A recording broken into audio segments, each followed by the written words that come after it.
தாய் அப்படின்றவங்க நம்மளை பாதுகாக்கத்தாங்க, நம்மளை வளர்த்தாங்க. நமக்கு வந்து எல்லாத்தையும் தெளிவுபடுத்தினவங்க.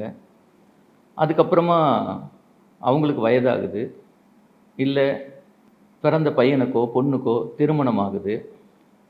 இந்த இடைப்பட்ட சூழ்நிலைகளில் வந்து பார்த்திங்கன்னா வளர வளர ஒரு ஒரு பையனாக இருக்கட்டும், ஒரு பெண்ணாக இருக்கட்டும், வளர்ந்ததும் என்ன ஆகும் அப்படின்னு பார்த்திங்கன்னா, முதல்ல அம்மாவை பார்த்ததும் ஒரு பயமும் ஒரு பக்தியும் இருக்கிறதெல்லாம் கொஞ்சம் கொஞ்சமாக குறைஞ்சி போயிட்டு அம்மாவை அதிகாரம் பண்ணுறது, அம்மாவை எதிர்த்து பேசுறது, அம்மாவை அதுக்கப்புறமா திட்டுறதுன்னு சொல்லிட்டு அதுக்கு எல்லையே இல்லாத அளவுக்கு அவங்க வந்து பார்த்திங்கன்னா அந்த கோபத்தை கொண்டு போயிடுவாங்க.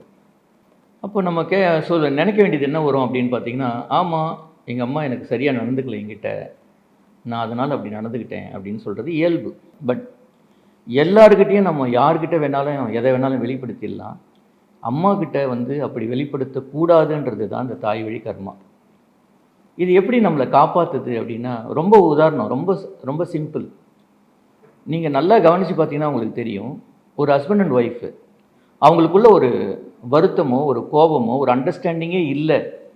அவங்களுக்குள்ள எந்த விதமான புரிதல்களும் இல்லை. அவங்களுக்குள்ள மிகப்பெரிய போராட்டங்கள் இருக்குது அப்படின்னா, நீங்கள் நல்லா கவனித்து பார்த்தீங்கன்னா, இல்லை உங்களுக்கு தெரிஞ்சவங்களையோ, உங்கள் அக்கம் பக்கத்தில் இருக்கிறவங்களையும் நீங்கள் கவனித்து பார்த்தீங்கன்னா உங்களுக்கு புரியும்.